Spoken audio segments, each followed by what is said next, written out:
to enact a bipartisan agreement that protects the health care of tens of millions of Americans, to fix our broken health care system, and to deal with the Republican health care crisis decisively, which is crushing the American people. But Republicans continue to pursue a my way or the highway approach, which has gotten them nowhere this year, and it's consistently hurt the American people. All across the country, we are seeing Republican extremism being rejected. Most recently, in the city of Miami, a city that is more than 70% Latino, in a county, Miami-Dade, that Donald Trump just won in 2024. And a year later, a Democrat was elected as mayor of Miami for the first time in nearly 3 decades, by 20 points. And yet Republicans continue to ignore the reality that is unfolding all across the country.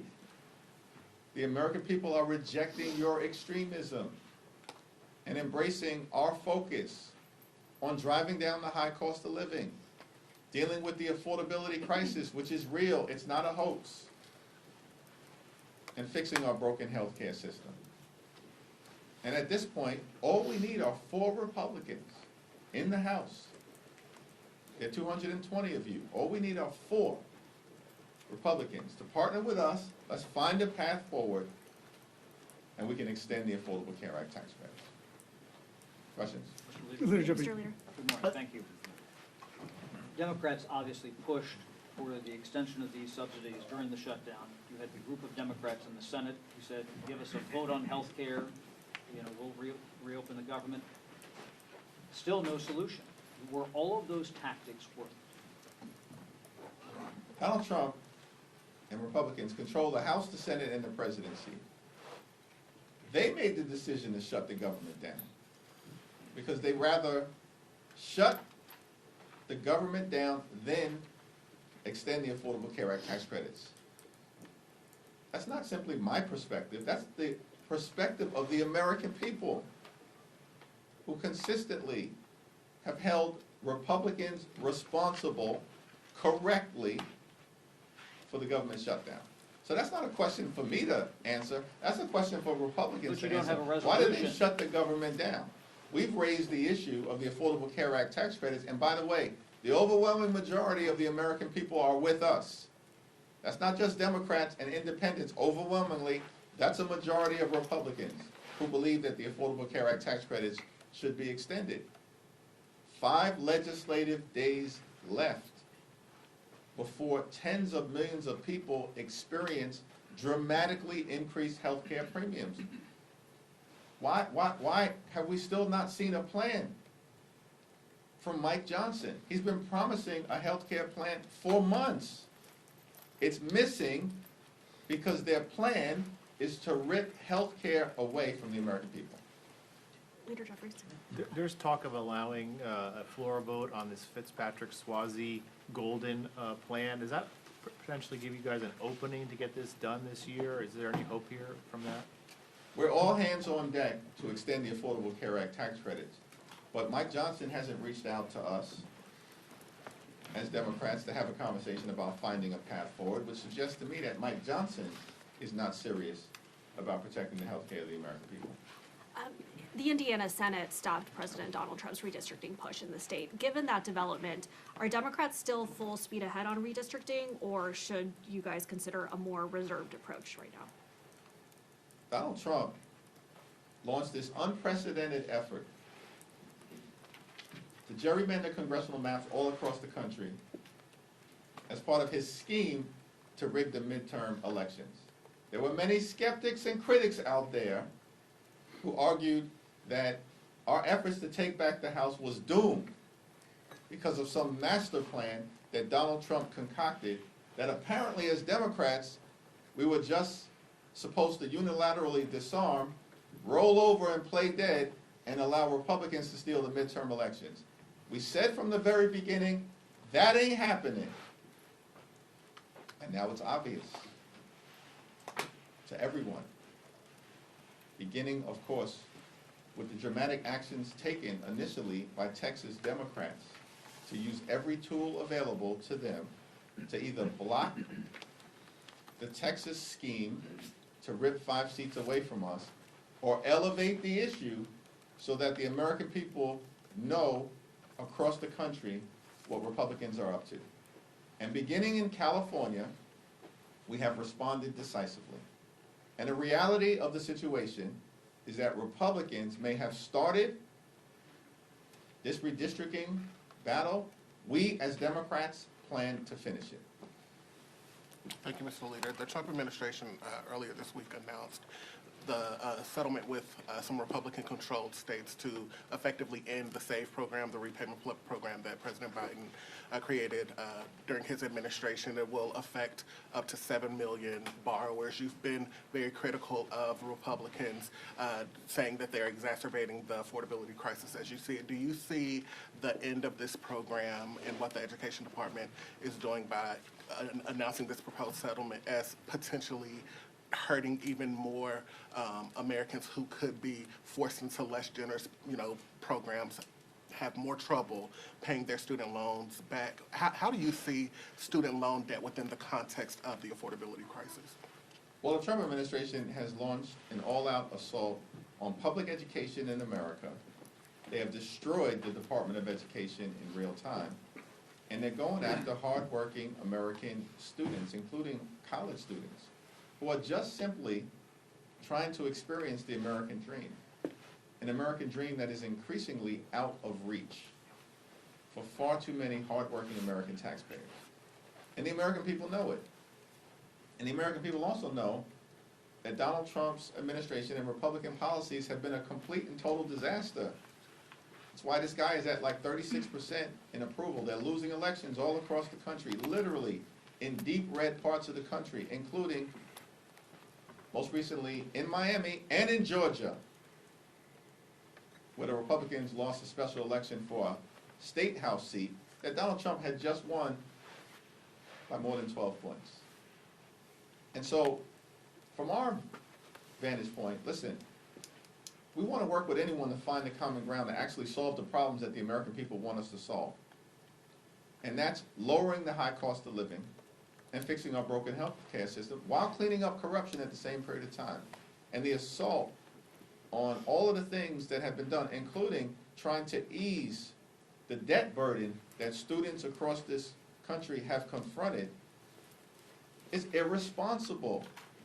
And is further evidence of the fact that Republicans never intended to keep their promise to lower costs on day one, because they haven't done a damn thing to make that happen. Leader Jeffries. Hold on. Mr. Leader, Who's speaking? Mr. Leader, can I just ask, yesterday you voted present on this effort on the motion to table the impeachment resolution against President Trump. A number of your Democratic colleagues did as well. Do you think that the president has committed impeachable offenses? We issued a statement on that motion to table, and that statement speaks for itself. Thanks. Leader Jeffries, thank you very much. Eric Garcia with The Independent. Just now, the Oversight Committee released more photos and more documents from the Epstein files. We have 7 legislative days until the Department of Justice.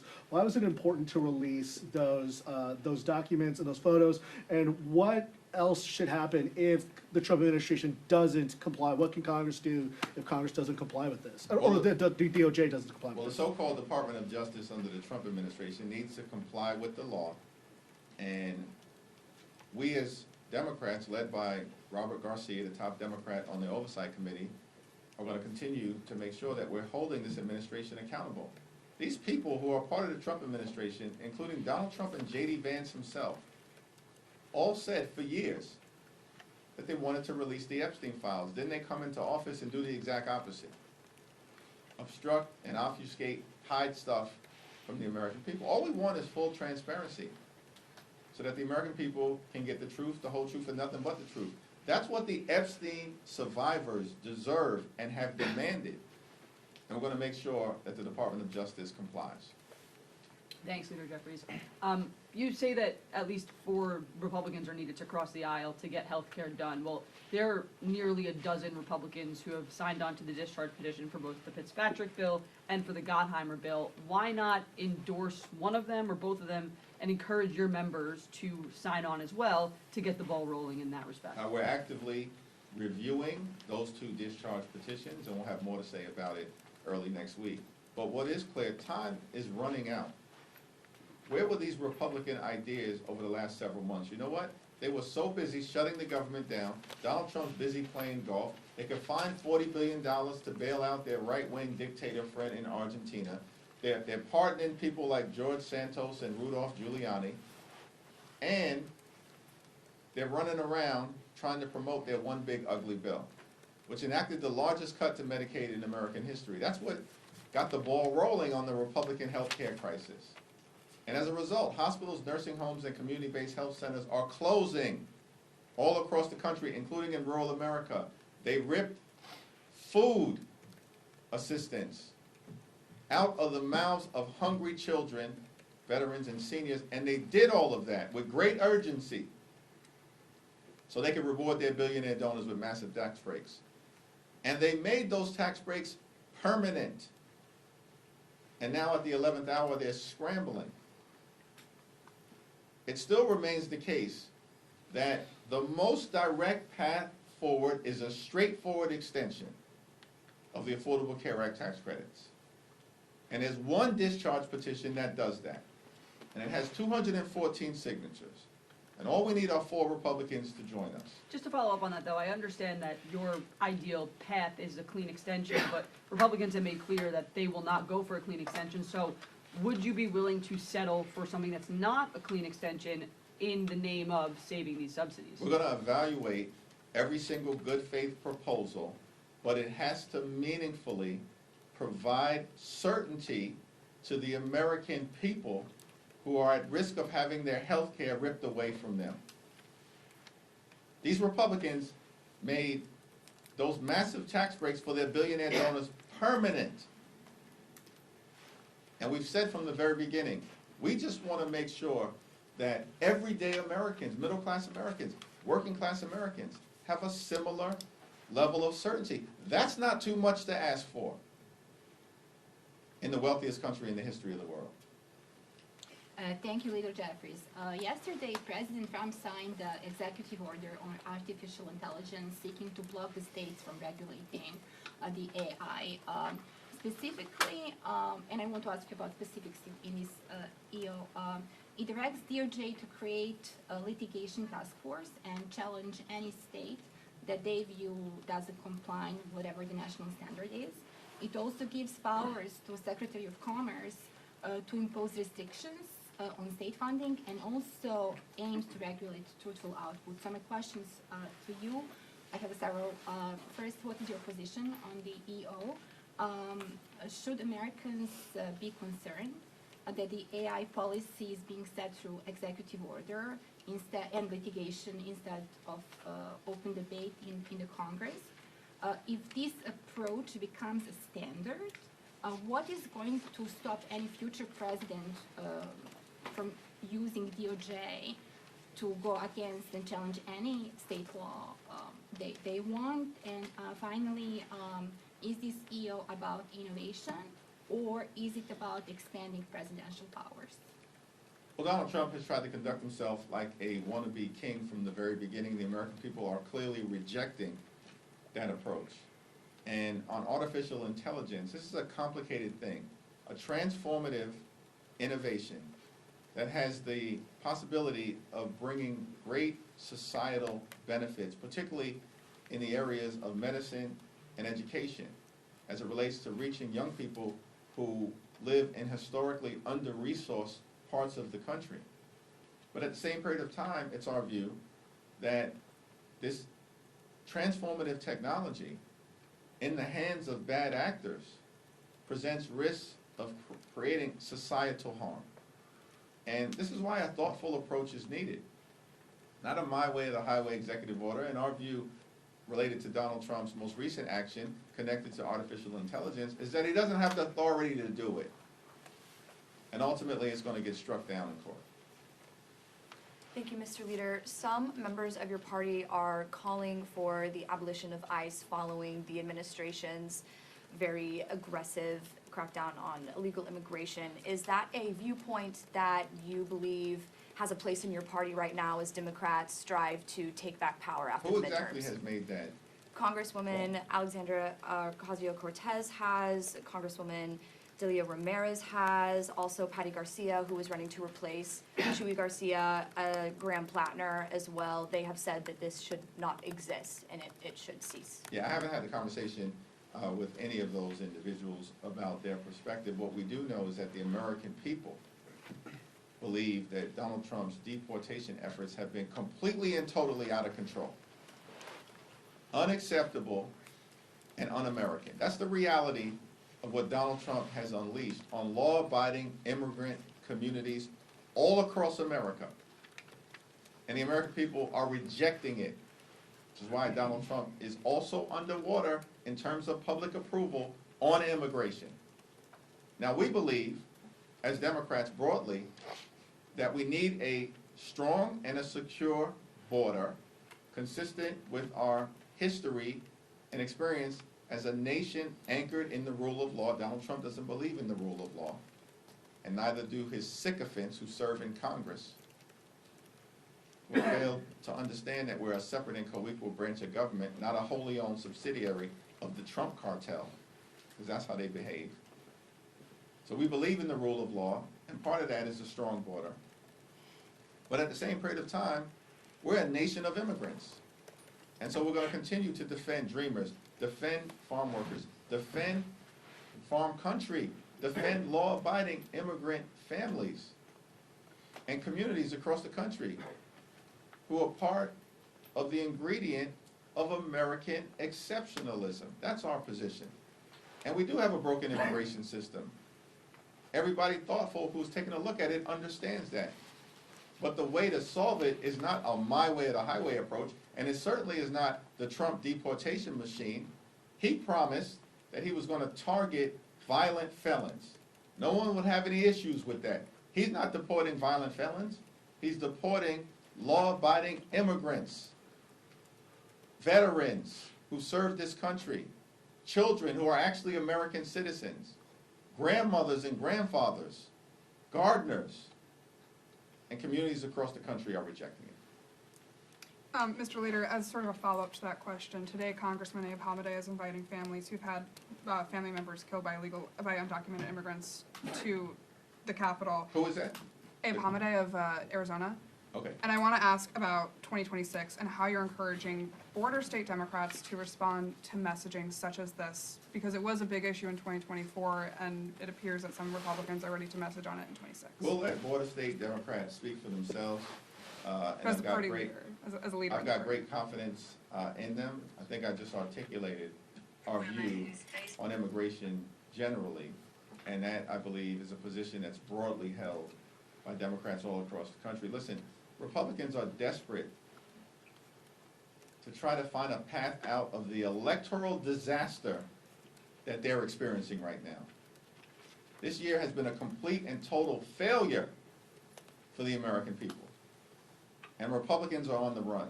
The reason why this whole gerrymandering scheme was launched is because Republicans know that if a free and fair election were held, they're done in the House of Representatives. It was always a myth and a fantasy that some big mandate was attached to what happened in November of 2024 that we never bought into. Why? Because we were only 3 seats short. This is the closest majority that any party has had since the Great Depression, and it's all now falling apart. And everybody sees it. And they can't project this fake strength to the American people anymore because they failed the American people on the economy, on health care, and the extremism that has been unleashed on the American people is completely and totally unacceptable. So our view generally, as Democrats, we're going to solve problems for everyday Americans because we believe in this great country of ours. You work hard, you play by the rules, you should be able to live the good life. An affordable life, a comfortable life. Good paying job, good housing, good health care, good education for your children, and a good retirement.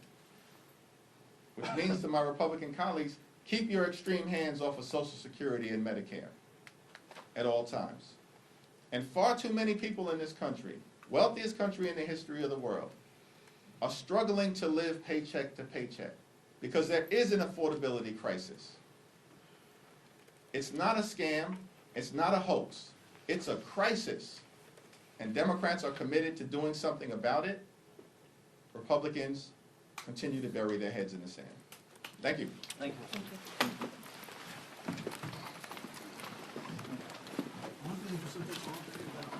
I was gonna ask about,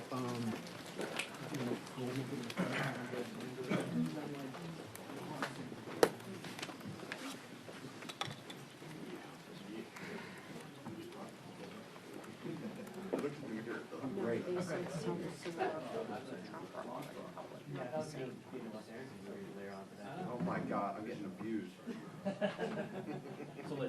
And I'm deserving.